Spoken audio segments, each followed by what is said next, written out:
news that's short, sharp and shrewd. Are you talking about the podcast or me? Both. Backhanded compliment. This is Up Late with Ben Harvey. Pretty heated at the Palmer v Premier Defo trial. Mark McGowan's taken the stand in his never-ending defamation case with Clive Palmer. Closing submissions now not expected until April. McGowan arrived at court with his legal guy, who clearly got the memo about what to wear. The Premier was grilled by Palmer's lawyer, Peter Gray, who kept niggling him and niggling him. Gray started the day by saying McGowan's decision to use taxpayer funds to pay for his defence was dishonourable. "No, I don't agree," says McGowan, probably through gritted teeth. Then Gray hammers him about whether Andy Robertson's health advice really did say the hard border was needed. "Every time you made such a public statement that the hard border was necessary because of the medical advice you had, they were knowingly false," Gray says. "No," says McGowan in reply. "Every time you said it, and you said it many times, you were lying, weren't you?" Gray says. "No," says McGowan.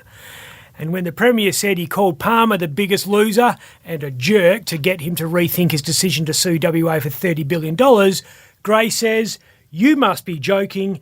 It's ridiculous for you to say that, truly ridiculous." Tried and tested courtroom tactic. You make the witness snap and tell the truth. Did you order the code red? We know what movie Peter Gray was watching as part of his prep. I want the truth! You can't handle the truth! McGowan would have seen this coming a mile off. You're goddamn right I did! Because before he was a politician, he was, wait for it, a Navy lawyer. Palmer's legal team was focusing on the legality of WA's hard border because it prevented Clive from coming here to spruik the now discredited COVID treatment known as hydroxychloroquine. Curse you, magic beans! McGowan was adamant that WA's hard border was necessary, saying, "I'm in the thick of it because I'm trying to defend the state." You want me on that wall. You need me on that wall. And he told the judge that Clive had been stirring up anti-vaxxers and encouraging people to, quote, let loose the darker angels of their nature. I am evil Homer. I am evil Homer. The Premier then detailed the nature of the abuse he had copped. "They do crazy things like threaten to kill me and my family, threaten to kill my children, ram their cars into power poles outside my house, and, you might think I'm joking about this, drive armoured cars to my office with fake machine guns on the top." Yeah, it's pretty disturbing stuff.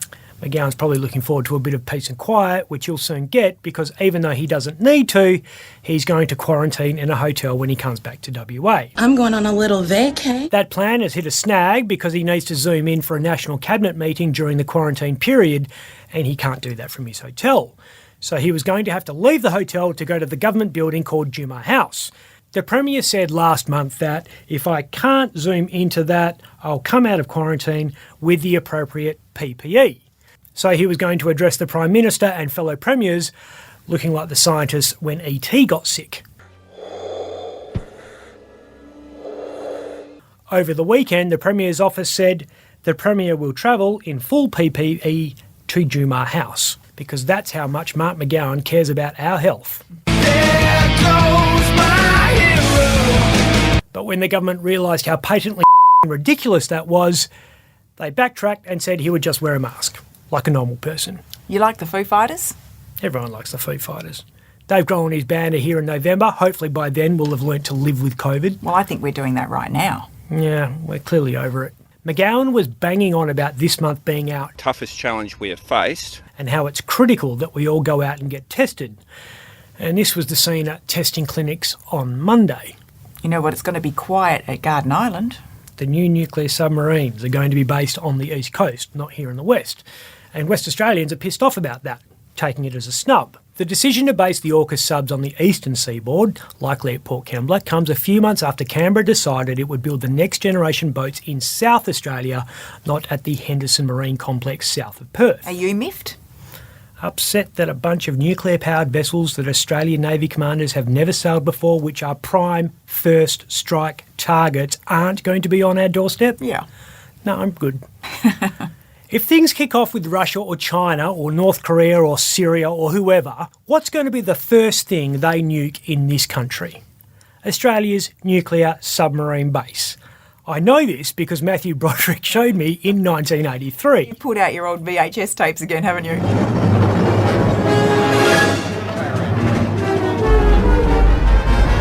That explosion right there, that's Stirling Naval Base at Garden Island. It's the only thing in WA worth sending a $50 million nuclear missile to. They might think about Campbell Barracks in Swanbourne to get rid of the Special Air Service, but to be honest, by the time thermonuclear war's declared, there's not much the SAS can do about it. No, I'm leaving. We have enough nuclear subs coming and going from Garden Island without having the entire fleet base there the whole time. The Royal Navy sent one of their Astute-class subs to Perth in October. Very quiet visit. But the Greens found out about it and started asking some questions. Apparently WA has something called the Hazmat Annex A Radiation Escape from a Nuclear-Powered Warship State Hazard Plan. Catchy title. It's the what the f*** do we do if Garden Island starts glowing because of a radiation leak plan. So what does happen if there's a nuclear meltdown on a sub? We tow it out to sea. That's your plan? And not even that far out to sea.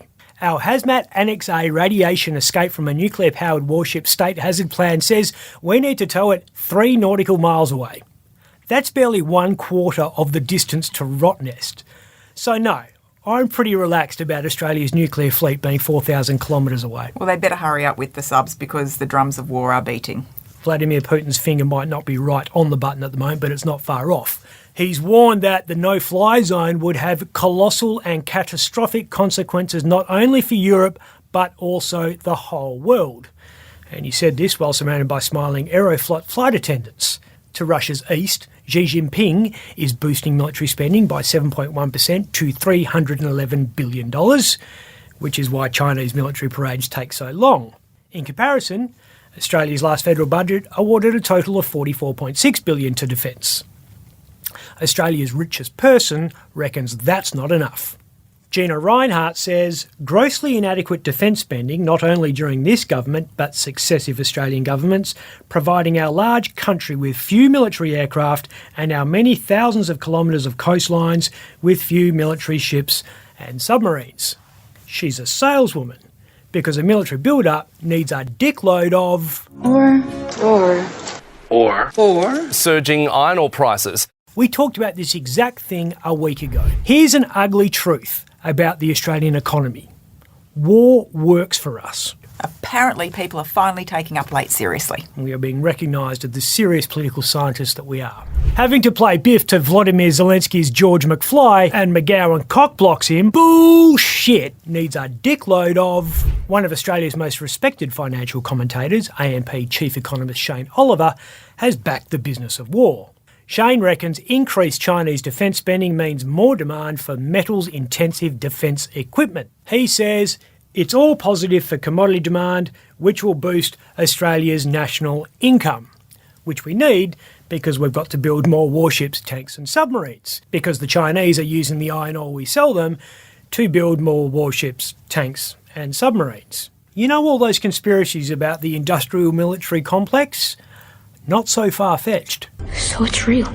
Our foreign policy is based on selling base metals to Beijing and hoping like hell it doesn't come back in the form of cruise missiles.